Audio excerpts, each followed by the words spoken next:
하나님 아버지, 오늘도 우리가 전염병으로 인해서 불가피하게 또 각 가정에서 예배를 드립니다.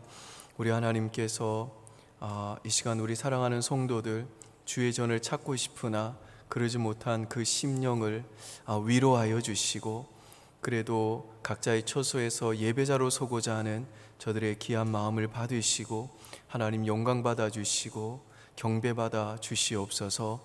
저들의 심령 속에 오늘도 하나님께서 각자가 있는 그 자리에 임재하여 주시고, 또한 하나님 말씀을 통해서 또 새 힘을 얻고 그 말씀 붙잡고 기도할 때에 우리 하나님께서 하늘 문을 여시고 하늘의 신령한 복으로 함께 하시며 이 시간 하나님의 그 탁월하고 아름다우신 영광의 얼굴을 볼 수 있도록 은혜 내려 주시옵소서.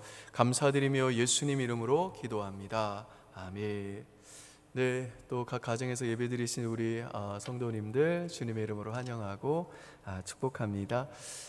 저희가 불가피하게 또 이렇게 온라인으로 예배드립니다만은 하나님께서 또 여러분의 각자의 그 처소 가운데 임재하시고 또 예배드리시는 여러분의 예배를 받으시고 또 말씀과 또 기도 가운데 하나님이 여러분을 만나 주실 줄 믿습니다.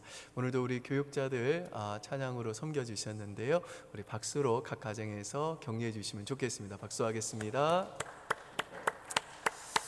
네, 오늘 하나님 말씀은 창세기 32장 보시겠습니다. 창세기 32장 24절에서 32절까지 보시겠습니다.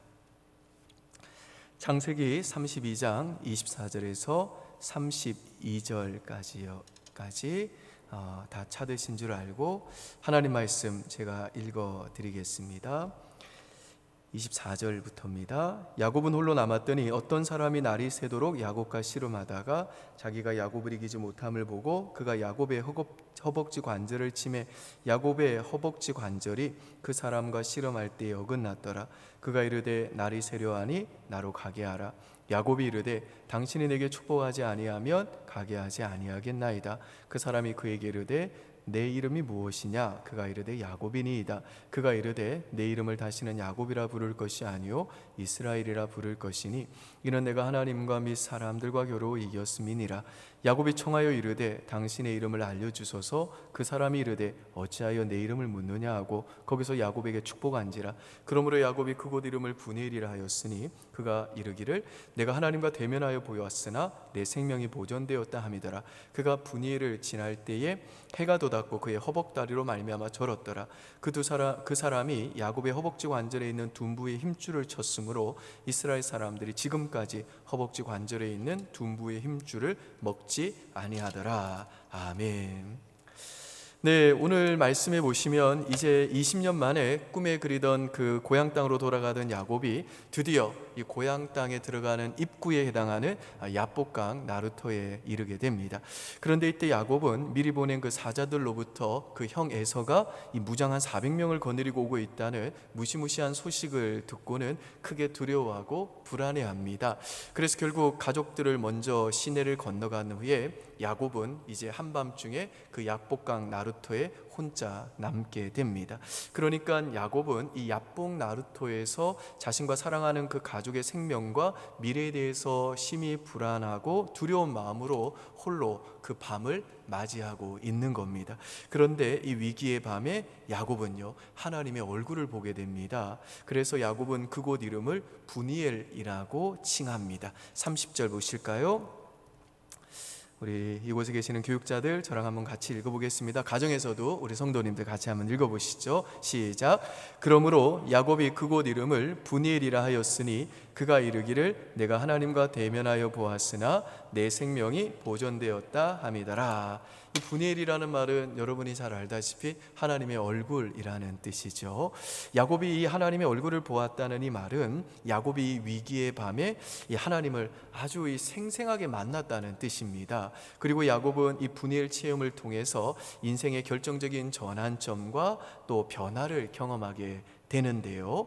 근데 야곱이 언제 이 브니엘 체험을 하게 되었는가 하면 흥미롭게도 그 자신의 환도뼈가 부러져 가지고 자신의 힘으로는 스스로 자기 몸을 가눌 수 없을 정도로 그가 가장 약해졌을 때입니다. 그래서 이 시간에는 약함이 분이엘로 가는 길입니다 라고 하는 제목으로 말씀을 전하려고 합니다.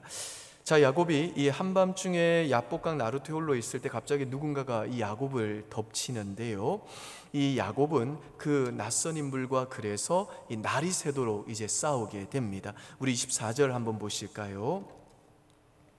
같이 읽습니다. 야곱은 홀로 남았더니 어떤 사람이 날이 새도록 야곱과 씨름하다가, 이 씨름이라는 이 말은 이 두 사람이 말 그대로 서로 이렇게 뒤엉켜 가지고 격렬하게 레슬링을 했다는 뜻입니다. 아마 이때 야곱은 이 낯선 사람이 아마도 이 에서가 보낸 자객인 줄 생각을 했던 것 같아요. 그래서 야곱은 자신을 공격하는 이 낯선 인물을 향해 밤이 새도록 아주 격렬하게 저항을 합니다. 25절 보시겠습니다. 같이 읽습니다. 자기가 야곱을 이기지 못함을 보고, 여기까지 보시죠.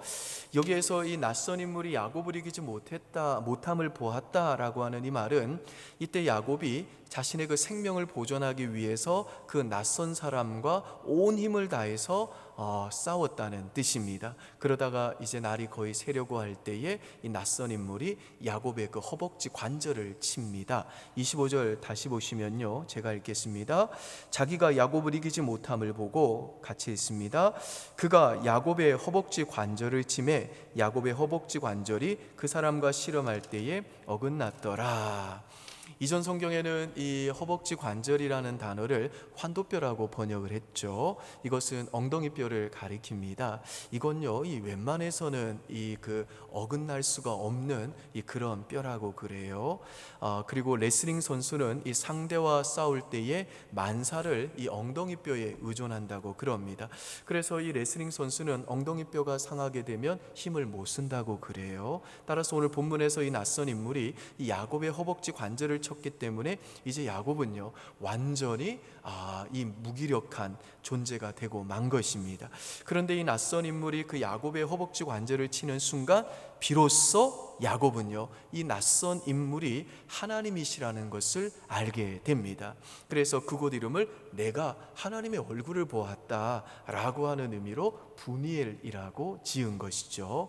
여러분, 야곱이 어떻게 해서 이 낯선 인물이 하나님이신 것을 알게 됐을까요? 좀 전에 우리가 읽은 25절에 그 실마리가 있는데, 25절에서 이 낯선 인물이 그 야곱의 이 관절, 이 허벅지 관절을 쳤다라고 했을 때, 이 쳤다라고 하는 단어는요, 이 손가락 하나로 그냥 살짝 터치하는 것처럼 아주 가볍게 접촉하거나 두드리는 행위를 했다는 뜻입니다. 그러니까 웬만해서는 이 그 엉덩이뼈가 이렇게 골절되기가 어려운데, 이 낯선 인물이 야곱의 그 엉덩이를 가볍게 살짝 톡 이렇게 만졌음에도 불구하고 그 즉시로 그 탈골이 되어 가지고 야곱이 평생 절뚝거리가 되었는데 이 사실을 통해 야곱은요, 이 신비로운 인물이 초자연적이고 어마어마한 힘을 가지신 하나님이시다라고 하는 것을 깨닫게 되었다는 겁니다. 그리고 하나님께서 자신을 죽이지 않으려고 의도적으로 힘을 조절하면서 자신과 일부러 밤새도록 그렇게 레슬링을 하셨다는 사실을 깨닫게 된 겁니다. 사실 야곱은요, 이 밤새도록 이 낯선 인물과 씨름하는 중에 자신이 지금껏 살아왔던 대로 그가 할 수 있는 모든 노력과 힘과 깨와 술수와 기술을 전부 다 동원해 가지고 또다시 이 한밤의 위기를 사실은 넘어가려고 했습니다. 그런데 하나님이 그 야곱의 그 허벅지 관절을 치는 순간 이 야곱은요, 그날 밤의 그 레슬링이 지금까지의 자신의 삶의 그 축소판이었다는 것을 보게 된 겁니다. 그러니까 야곱은 그 순간 지금까지의 자신의 인생이 하나님의 그 약속을 신뢰하기보다는, 그 믿음의 삶이기보다는 오히려 그 자기의 힘과 노력과 지혜와 능력으로 살아온 인생이고 교만과 자기 신뢰와 불신앙으로 점철된 인생이었다는 것을 깨닫게 되었다는 겁니다. 그래서 야곱은 그 허벅지 관절이 부러지자 땅에 털썩 이제 주저앉고서는 하나님께 매달리면서 이렇게 외칩니다. 26절 보실까요? 같이 읽습니다. 자기가 야곱을 이기지 못함을 보고 26절이네요. 같이 읽습니다. 그가 이르되 날이 세려하니 나로 가게 하라. 야곱이 이르되 당신이 내게 축복하지 아니하면 가게 하지 아니하겠나이다. 여기에서 당신이 내게 축복하지 않으면 가게 하지 아니하겠나이다 라고 하는 이 말은, 하나님, 나는 이제부터는 오직 하나님만 의지하겠습니다 라고 하는 야곱의 믿음의 고백입니다. 즉 야곱은요, 자신의 그 몸을 세우고 움직이는데 결정적인 역할을 하는 자신의 그 허벅지 관절이 위골이 되자 비로소 그동안 자신이 그 하나님을 향해 계속 힘을 쓰며 대항하던 그 삶, 어떻게 해서든지 자신의 그 술수와 꾀를 통해 그 하나님의 복을 얻어내고자 쟁취하고자 하는 그 불신앙의 삶으로부터 돌이켜 이제는 오직 하나님과 그분의 약속만 붙들고 그분의 도우심을 구하기 시작을 했다라는 겁니다. 그러니까 지금 야곱은 이 분이엘 체험을 통해서 하나님 백성들만이 그 성화의 과정 가운데 터득하고 소유할 수 있는 값진 비밀을 알게 되었는데, 그 비밀이 뭐냐 하면 고린도서 12장에서 바울이 고백한 것처럼 나의 여러 약함을 통해 주님의 능력이 내 안에 머물러 있게 된다라고 하는 이 비밀을 깨닫게 되었다는 겁니다. 여러분, 한국 사람들이 제일 좋아하는 이 소설이 뭔지 아시나요? 여러 가지 답변이 가능하겠습니다만은 그중 하나가 이 삼국지입니다. 이문열 씨가 이 삼국지를 번역해냈는데 그 삼국지만 해도 한 2천만 부가 팔렸어요. 그래서 최근에 이 이문열 씨가 삼국지를 다시 조금 개정해서 출판하면서 이제 그 인터뷰에서 뭐라고 얘기했는가 하면 20년 전에 내가 출판했던 그 삼국지의 인쇄비가 내 생활비가 될 줄 몰랐다라고 할 정도로 이분은요 정말 이 삼국지 번역을 통해 엄청난 돈을 버셨습니다. 여러분, 사람들이 삼국지를 왜 좋아한다고 생각하시나요? 삼국지의 내용 때문이겠죠. 삼국지의 그 내용이 뭐냐면 어떻게 해서든지 권모술수와 인기웅병과 속임수를 써서라도 이기는 게 장땡이다. 이게 삼국지가 전하는 메시지입니다. 예컨대 삼국지의 이 제갈 공명이 지략이 뛰어나다고 하지만 사실 그것도 속임수죠. 그러니까 어떻게 해서든지 속여서 상대방을 이기기만 하면 된다가 삼국지라는 겁니다. 물론 그 외에도 남자들 간의 우정도 있고 인간의 희노애락이 담겨져 있는 참 좋은 소설이긴 합니다만은 주된 내용이 이것이죠. 근데 여러분, 우리 그리스도인들은 그렇게 살아서는 안 되는 겁니다.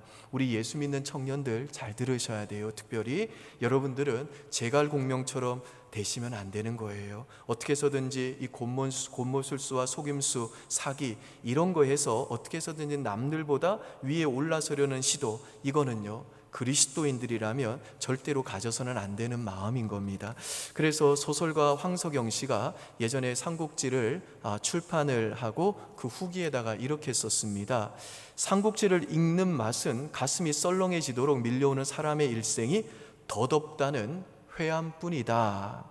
삼국지를 읽는 맛은 가슴이 썰렁해지도록 밀려오는 사람의 일생이 덧없다는 회한뿐이다. 그러니까 삼국지를 읽을 때는 그냥 권모술수와 속임수로 싸우고 이기고 그렇게 할 때는 재미가 있는데 나중에 그 삼국지를 다 읽고 이 번역을 다 끝내고 나니까 모두 다 덧없는 그 인생의 회한만 남더라는 겁니다.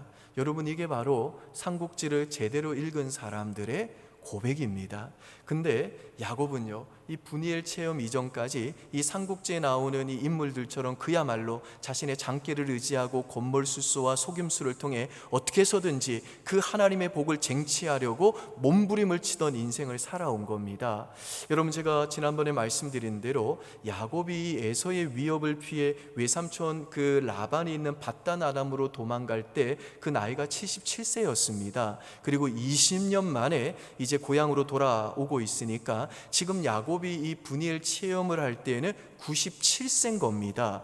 야곱이 147세에 죽었으니까 이 분이엘 체험을 할 때에 야곱은요 벌써 인생의 3분의 2를 다 산 겁니다. 그런데도 야곱은 그 긴 세월을 하나님과 그분의 약속을 신뢰하는 믿음으로 살기보다는 삼국지에서 묘사하는 그 세상 사람들과 다를 바 없이 자기의 힘과 얄팍한 꾀를 의지하고 또 자신의 그 부패한 대한 본성을 따라 간사한 속임수와 곤모술수와 거짓으로 그 하나님의 복을 어떻게 해서든지 쟁취하려는 그 인생의 해환이 밀려올 수밖에 없는 그 덧없는 삶을 살고 있더라는 겁니다. 그래서 하나님께서는요, 이제 정말 안 되겠다 싶어가지고 소매를 직접 거두시고 직접 그 한밤중에 갑작스럽게 야곱에게 달려들어 밤새도록 야곱과 더불어 씨름을 하신 겁니다. 여러분, 하나님이 야곱에게 그렇게까지 하신 이유가 뭘까요?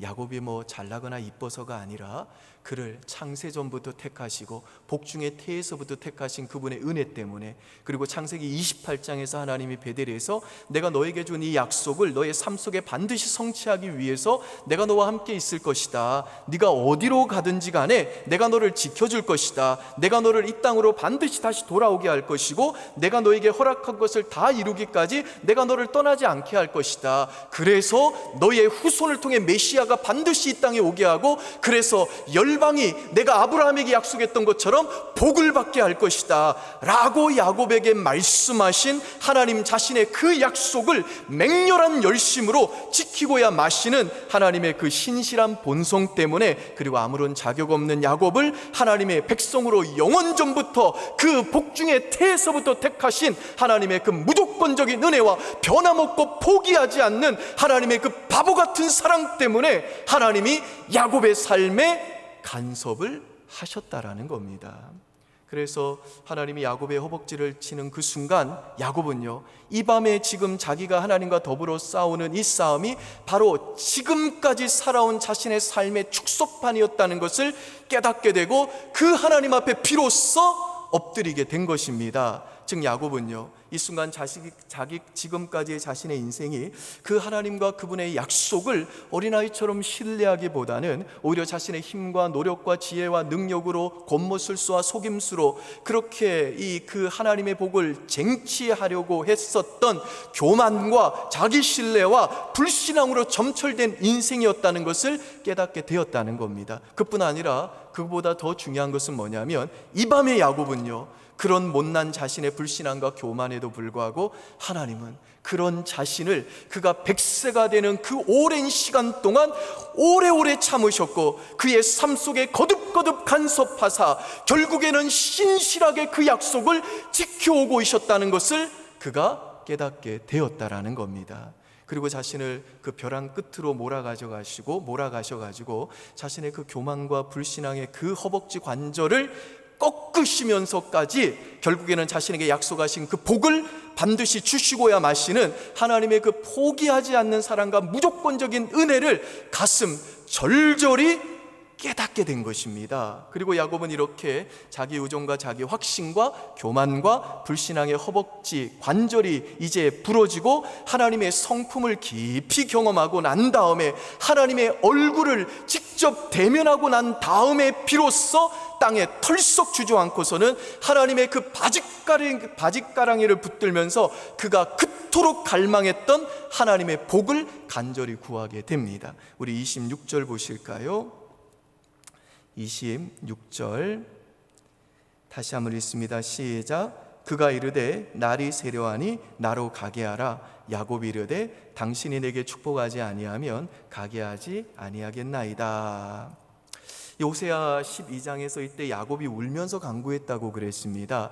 그러니까 야곱의 이 눈물은요, 자신의 그 지난 날에 대한 후회와 회개의 눈물이고 지금까지 그 자신의 그 생애 속에 부어진 하나님의 그 말로 표현할 수 없는 무조건적인 그 정말 바보 같은 사랑과 은혜와 오래 참으심과 신실하심에 대한 감격과 감사의 눈물을 흘렸다라는 겁니다. 그리고 야곱이 이렇게 울면서 하나님께 복을 구하자 이런 야곱을 향해 우리 하나님은요, 갑자기 그의 이름을 묻습니다. 그리고 야곱은 하나님의 이 질문에 내가 야곱입니다 라고 대답을 합니다. 27절 보실까요? 같이 한번 읽습니다. 그 사람이 그에게 이르되 내 이름이 무엇이냐? 그가 이르되 야곱이니이다. 20년 전에 야곱은요, 형 에서의 그 장자권을 가로채기 위해서 형 에서처럼 그 가슴과 손에 이제 털을 붙이고 아버지 이삭 앞에 섰었죠. 그리고 그 자리에서 아버지 이삭은 뭔가 이렇게 이상한 점을 직감했는지 야곱에게 내 아들아 너가 누구냐? 라고 묻습니다. 그러자 야곱은 나는 아버지의 아들 에서입니다 라고 대답을 했습니다. 그리고 야곱은 그 후 20년 동안 그 죄를 청산하지 않은 채 그 거짓말의 그림자 아래에서 살아온 겁니다. 그런데 이 밤에 드디어 야곱은요, 자신의 그 과거와 이제는 정면으로 직면하고는 자신의 그 죄를 인정하고 진실되게 내가 바로 야곱입니다, 내가 속임수 쓴 자고 내가 속이는 자고 내가 사기꾼입니다, 이렇게 회개를 한 거죠. 그러자 그런 야곱을 향해 하나님은요, 그의 이름을 야곱에서 이제 하나님과 겨루어 이긴 자라고 하는 뜻을 가진 이스라엘로 그 이름을 바꾸어 줍니다. 28절 보실까요? 같이 한번 읽습니다. 그가 이르되 내 이름을 다시는 야곱이라 부를 것이 아니요 이스라엘이라 부를 것이니 이는 내가 하나님과 및 사람들과 겨루어 이겼음이니라. 그러니까 야곱이 나기도 전에 그를 선택하신 하나님의 그 무조건적인 은혜와 야곱에게 주신 그 약속을 맹렬한 열심과 포기하지 않는 사랑으로 결국 이루어내시는 하나님의 그 야곱을 향한 그 은혜와 사랑과 열심이 결국은 이 못난 야곱, 이 사기꾼 같은 야곱을 결국에는 이 이스라엘로 변화시켜 준 겁니다. 우리 이사야 43장 1절과 2절 보실까요? 여러분이 한번 읽어보시겠습니다. 시작.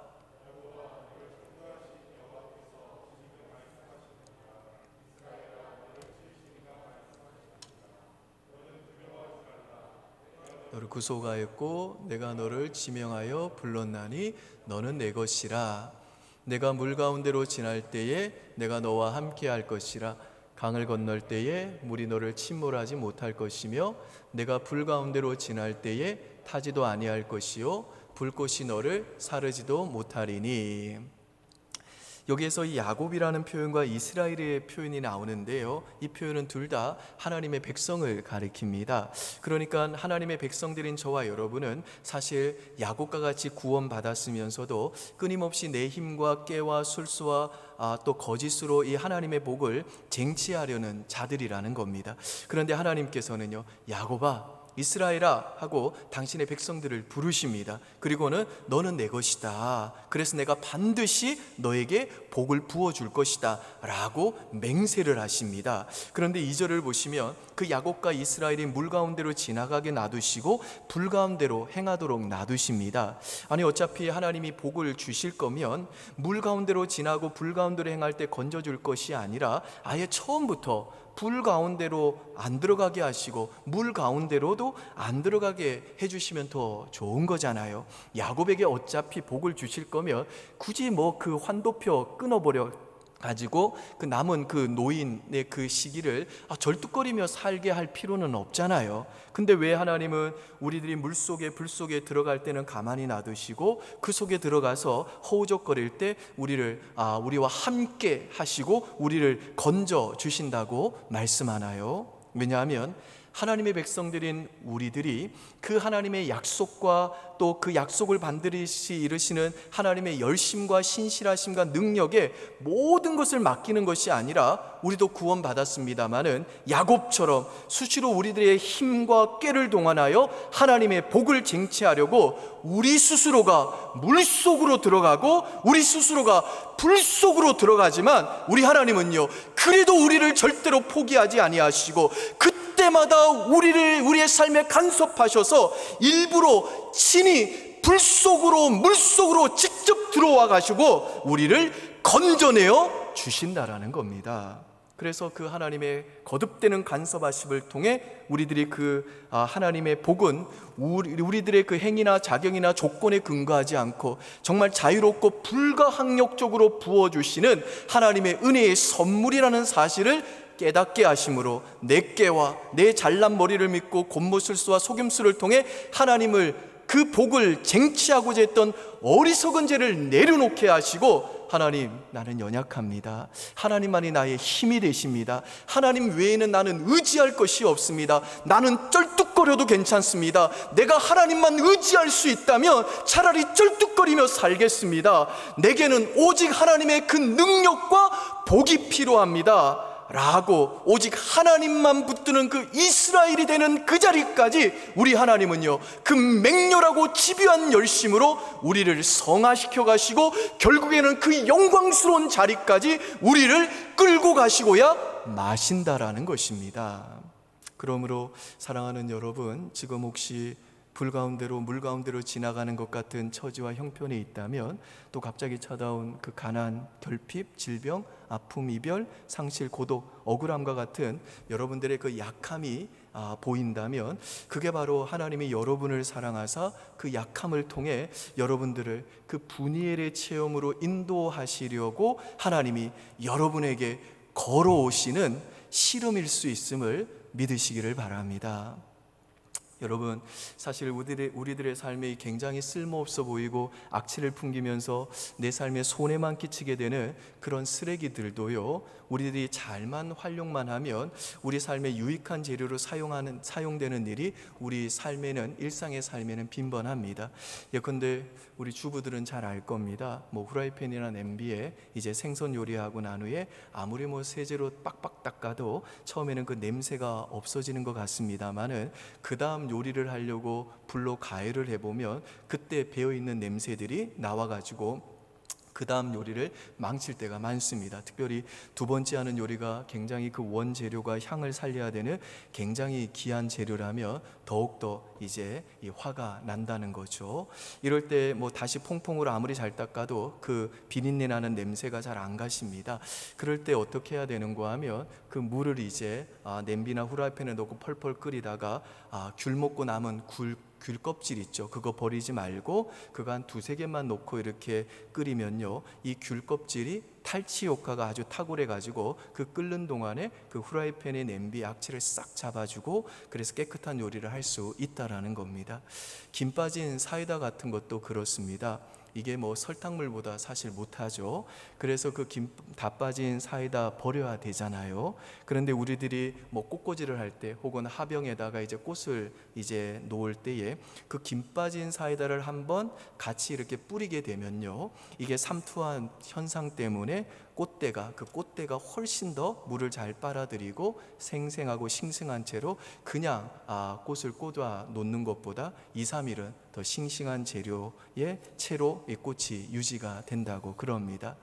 이런 생활의 팁들은 어디에서 배울 수 있는가 하며, 미용실 가면 주부들 보는 잡지 있죠, 그거 보시면 이거 알 수 있어요. 그러니까 미용실 가시면 딴 거 하지 마시고 여성 잡지 보세요. 그러면 많은 생활의 팁들을 얻을 수 있습니다.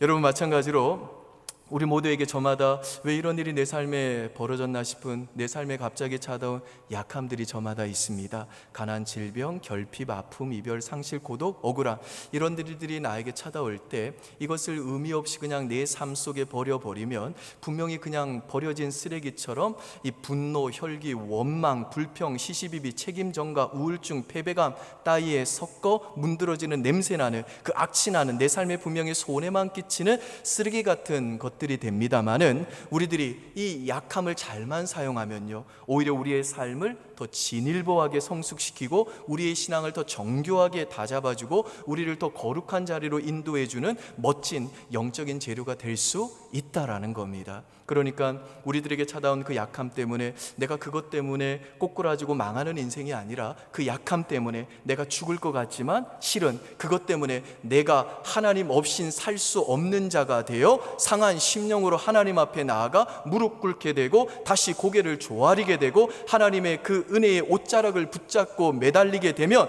그게 바로 분이엘의 그 축복을 경험하게 되는 진정한 복이 되고 진정한 성공이 된다라는 것입니다. 아멘이신가요? 아멘. 제가 얼마 전에 타교에 다니신 어느 성도님 이야기를 들었습니다. 그분은 평생을 청소를 하신 분인데 청소를 하면서 차곡차곡 이 돈을 잘 모으셨나 봐요. 근데 이제 나이가 드셔서 청소가 너무 힘들어 가지고 이제 그 모은 돈 가지고 사업을 좀 해보시려고 이리저리 알아보던 차에 그 교회 집사님으로부터 제의를 받으셨대요. 자기 가게를 인수하라고. 그러면서 그 가게는 하루 매출이 얼마고 또 한 달 수입이 얼마니까 권리금을 얼마를 내라. 그래서 많은 권리금을 주고 그 말을 그냥 철석같이 믿고 사셨대요. 같은 교회 다니는 아주 친한 집사였으니까 그랬겠죠. 근데 그 정작 가게를 인수하고 보니까 전부 거짓말이더래요. 그래가지고 매달 적자가 쌓이고 또 쌓여가지고 문을 닫아야 할 판이 됐습니다.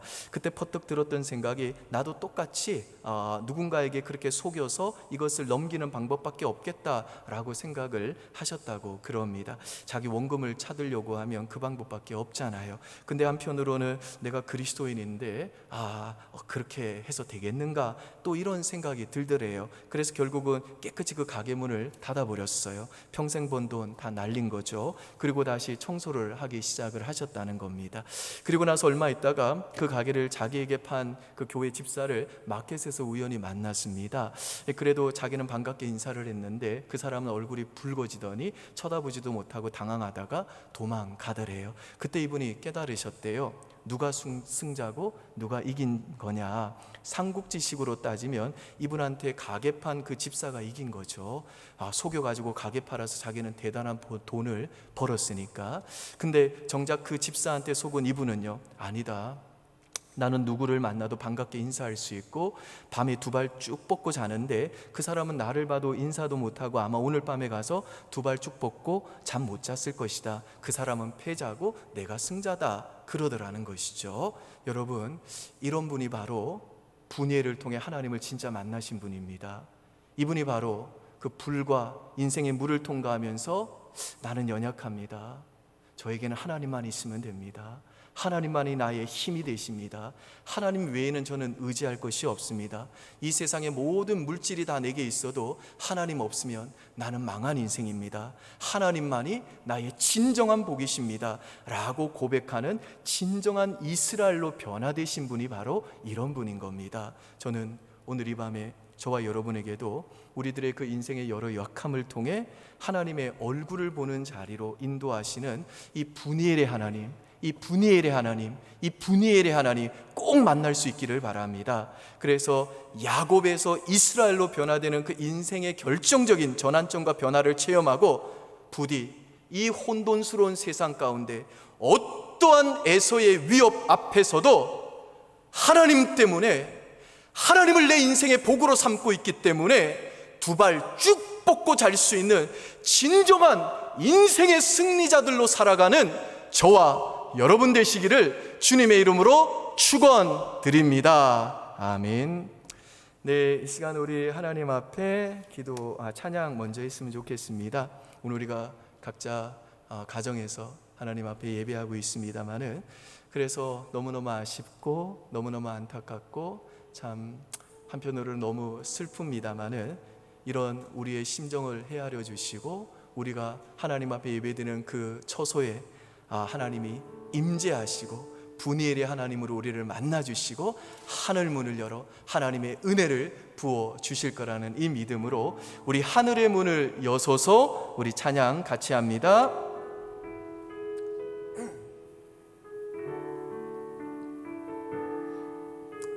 하늘의 문을 여소서,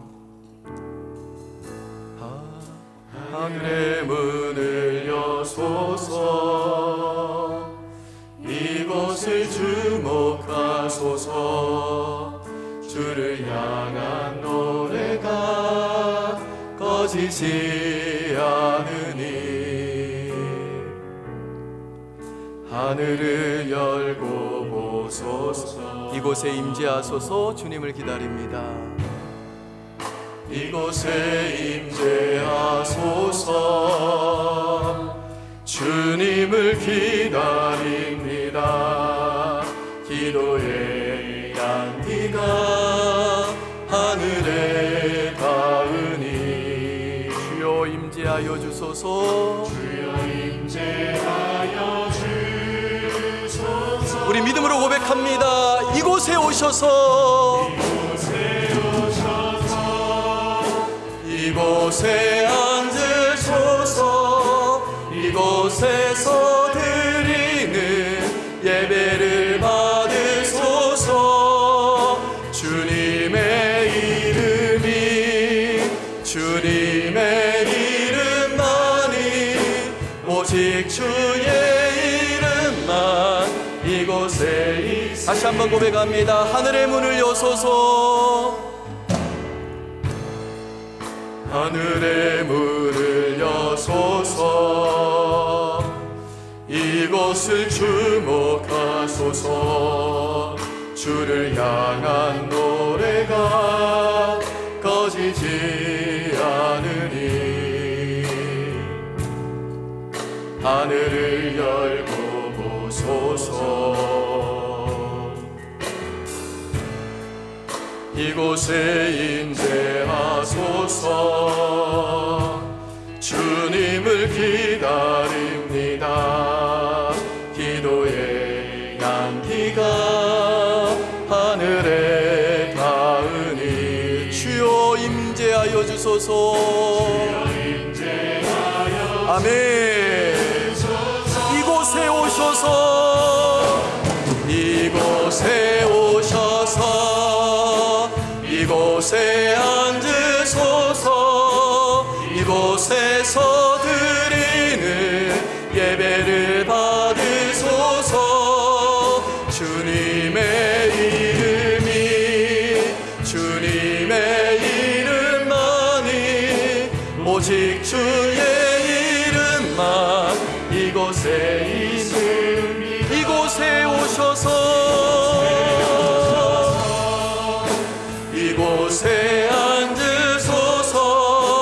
이곳에서 드리는 예배를 받으소서. 주님의 이름이, 주님의 이름만이, 오직 주의 이름만 이곳. 다시 한번 이곳에 오소서. 우리 가정마다 오소서. 이곳에 앉으소서. 이곳에서 드리는 예배를 받으소서. 주님의 이름이, 주님의 이름만이, 오직 주의 이름만 이곳에 있습니다. 네, 기도 제목 띄워주시고요. 여러분들 오늘 말씀 붙잡고 기도했으면 좋겠습니다.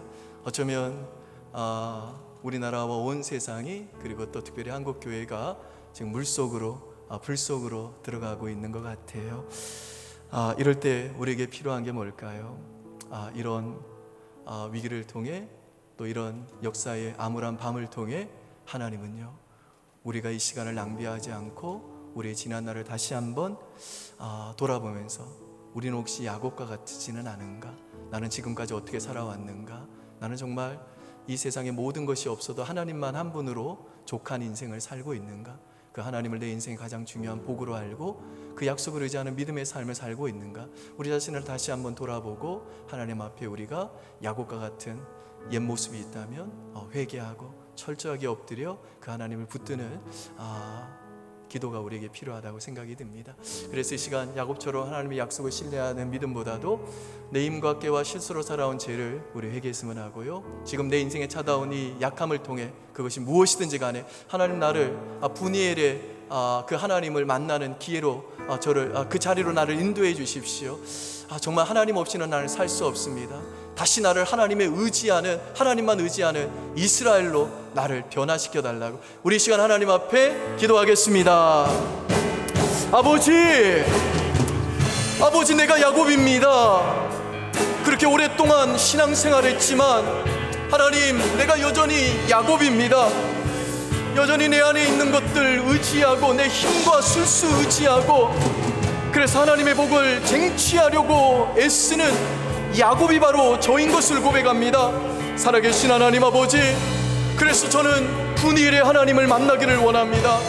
하나님 아버지, 이 땅의 한국교회가 지금 불을 지나가고 있고 물을 지나가고 있는데, 하나님이 우리를 이 불과 물로 지나가게 하시는 것은 우리를 죽이기 위함이 아니라 다시 우리를 분이엘의 체험으로 인도하기 위함이신 줄 믿습니다. 우리를 그 하나님의 은혜와 그 바보 같은 사랑으로 간섭하시고 그 전능한 능력과 그 포기하지 않는 열심으로 우리의 인생을 간섭하사 결국에는 우리를 이스라엘의 자리로 놓고야 마시는 하나님, 우리를 찾아와 주십시오. 우리를 만나 주십시오. 우리로 하여금 다시 한번 이 약함에 대해서 불평하고 원망하기보다는 오히려 이 약함을 통해 분이엘의 하나님을 만나는 기회로 삼게 하시고, 그래서 오직 하나님만 의지하는 이스라엘로 변화되는 은혜를 우리에게 허락하여 주시옵소서. 우리 사랑하는 성도들을 하나님 불쌍히 여겨주십시오. 긍휼히 여겨주십시오. 아버지 하나님 도와주십시오. 우리는 하나님 말고는 그 어떤 소망이 없습니다. 분이엘의 하나님, 우리를 만나 주십시오. 이 땅의 교회 가운데 찾아와 주십시오. 우리를 다시 야곱에서 이스라엘로 하나님만 의지하는 그 믿음의 자리로 우리를 인도하여 주시옵소서. 하나님 도와 주시옵소서.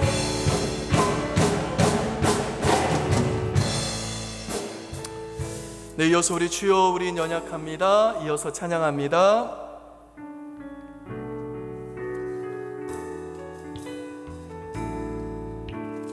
주여 우린 연약합니다. 주여 우린 연약합니다. 우린 오늘을 힘겨워합니다. 주 뜻 이루며 살기에 부족합니다.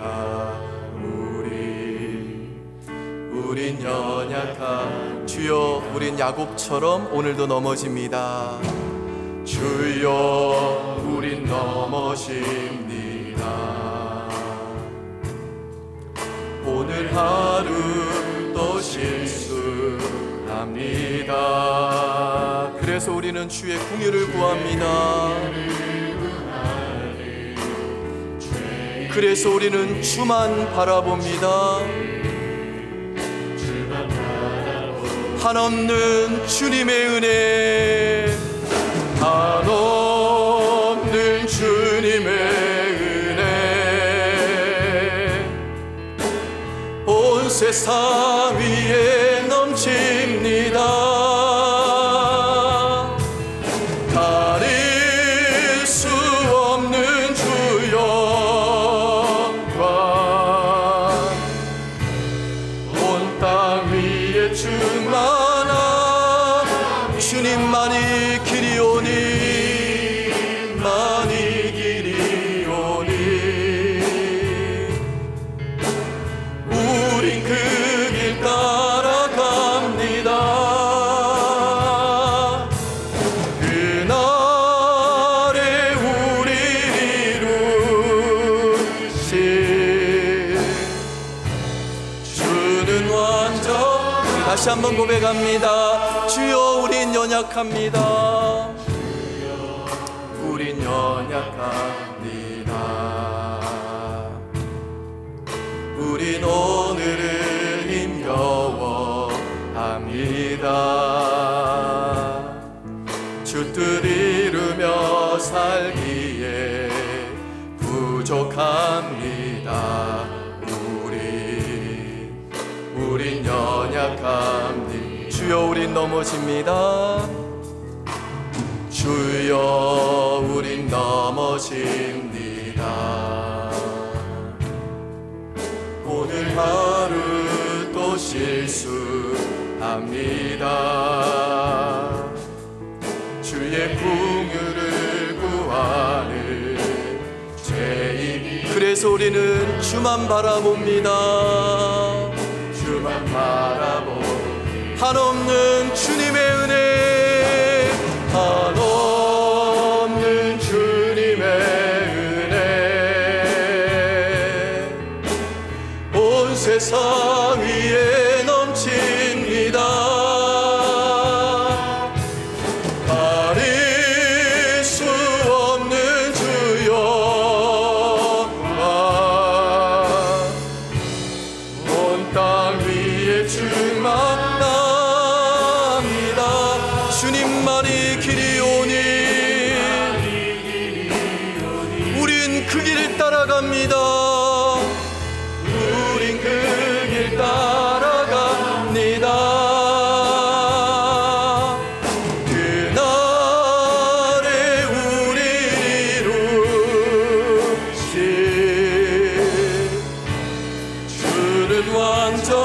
다시 한번 믿음으로 고백합니다. 한없는 주님의 은혜,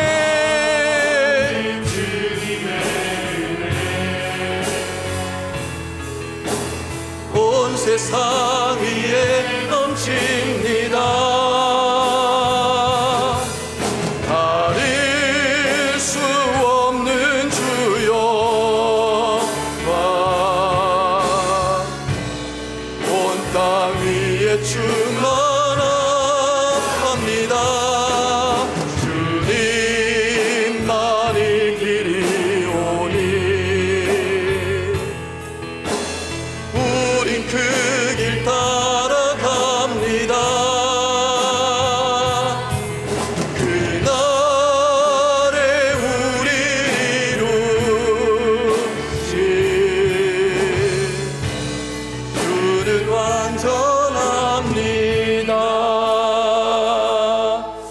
아멘. 이 시간 여전히 팬데믹이 온 세상을 뒤덮고 있습니다만은 우리 주님의 은혜는 한이 없으십니다.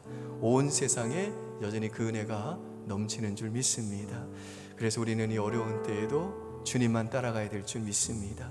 우리는 그 길만 따라갈 것입니다.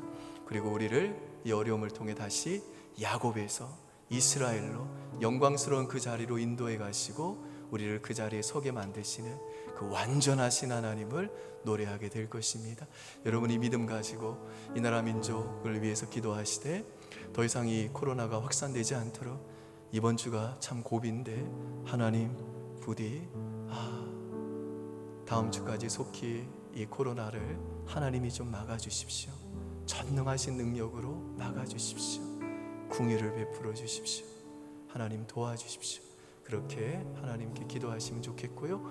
그리고 또 교회를 위해서 기도하겠습니다. 하나님, 이 불과 물과 같은 이 어려운 시련을 통해서 이 한국의 교회가 모두가 정말 다시 한번 야곱에서 이스라엘로 새로워지는 그 거룩해지는 은혜를, 그래서 하나님만 붙들고 의지하는 그 자리로 갈 수 있도록 하나님 우리의 모든 이 땅의 교회에 간섭하시고 붙잡아 주시고 인도해 달라고 기도해 주시고, 우리 사랑하는 선교사님들 이 어려운 때에도 이 하나님 의지하고 믿음으로 나아갈 때에 저들의 사역 가운데 복을 주시고 그 건강을 책임져 주시고 그 사역을 통해 하나님 영광 받아 달라고 기도해 주시면 좋겠습니다. 우리 다음 세대들 참 많이 보고 싶고 이들의 앞으로의 신앙생활이 우리는 너무너무 걱정이 됩니다. 우리야 이제 주님 부르면 가면 될 사람들이지만 이 땅의 교회를 이제 책임져야 돼. 우리 자라나는 그 세대들, 또 청년들, 하나님 불쌍히 여겨주십시오. 하나님은 보이지 않는 곳에서도 우리가 일할 수 없는 그때에도 여전히 하나님의 일을 행하시는 완전하신 하나님이신 줄 믿습니다. 그래서 우리가 오히려 이 어려운 때에 하나님께서 우리 다음 세대들에게 거듭남과 회심과 또 믿음의 성장의 역사를 일으켜 주셔서 나중에 우리가 이 시대를 과거를 회상할 때에 우리는 정말 그때 아무것도 한 일이 없었노라고, 오직 하나님이 다 하셨다고 그렇게 고백하는 은혜를 허락해 달라고 하나님 우리 다음 세대들 가운데 일하여 달라고 기도해 주시기를 바라고요. 그렇게 우리 또 위정자들과 대통령 위해서 기도해 주시고, 확진자가 늘어나고 검사자 수가 늘어나면서 지금 이제 또 우리 관계자들, 병원 의사들, 또 우리 또 보건소 담당자들, 또 간호사들이 너무 많이 힘들어하고 있습니다. 하나님 새 힘 주셔서 붙들어 달라고 우리 한번 나라와 민족과 교회와 다음 세대들, 그리고 또 선교사님들을 위해서 간절히 기도하겠습니다. 아버지 하나님, 완전하신 하나님, 진노 중에라도 궁유를 잃지 아니하시는 은혜의 하나님, 이 땅을 불쌍히 여겨주십시오. 이 땅을 궁유히 여겨주십시오. 하나님 도와주십시오. 다음 주까지 위기입니다. 하나님 아버지, 하나님 코로나를 하나님께서 막아주시옵소서. 전능하신 하나님 막아주시옵소서. 하나님 도와주시옵소서. 아버지 하나님, 이 땅의 교회도 불쌍히 여겨주십시오. 하나님이 불과 물을 통과하는 이 어려운 시기를 통해 우리가 야곱처럼 야곱의 자리에서 오직 하나님만 붙드는, 하나님만 우리 인생의 복으로 여기고 그 하나님만 자랑하는 이스라엘로 변화되는 분이엘의 역사를 허락하여 주십시오. 아버지 하나님 도와주시옵소서. 이 땅의 교회를 붙잡아 주시고 특별히 우리 모든 다음 세대들, 청년들을 불쌍히 여겨주십시오. 저들 가운데 하나님께서 일하여 주시고 새벽 이슬 같은 젊은 청년들로 저들을 세워주시옵소서.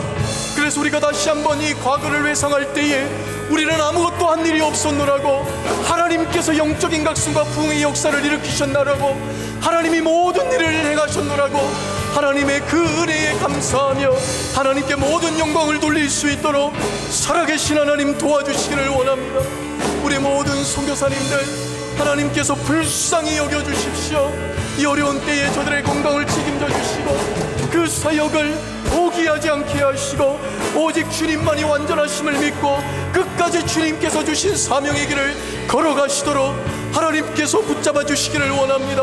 우리 하나님께서 또 우리 모든 위정자들과 대통령의 지혜를 도해 주시고 바른 판단력을 도해 주시고 차별금지법과 같은 악법이 통과되지 않도록 전능하신 하나님 보호하여 주시기를 원합니다. 이 나라 민족을 불쌍히 여겨주시기를 원합니다.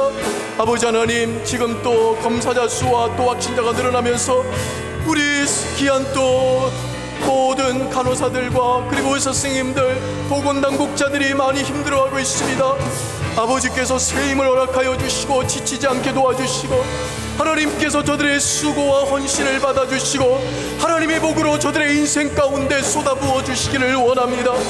아버지 하나님, 간절히 또 구하는 것은 아버지께서 성경의 기름 부으신 영적인 각성의 은혜를 허락, 분이엘의 체험을 허락하여 주십시오. 도와주십시오. 네, 마지막으로 이제 환우들 이제 자막에 뜰 것입니다. 우리 성도님들 그 환우들 위해서 기도하는 거 놓치지 말아 주시고요. 우리 환우들 기도해 주시고 또 오늘은 각자의 처소에서 여러분 하나님과 잠시 기도하시다가 그렇게 오늘 고된 하루 그렇게 기쁨으로 하나님과 잘 마무리하시고요. 또 단잠 주무시기를 바랍니다. 우리 환우들 위해서 기도하시고 또 이렇게 조용히 예배는 자연스럽게 영상은 마무리될 테니까요. 여러분들은 조금이라도 기도하시고 하루를 멋지게 하나님과 마무리하시면 좋겠습니다. 기도하겠습니다. 아버지 하나님, 아버지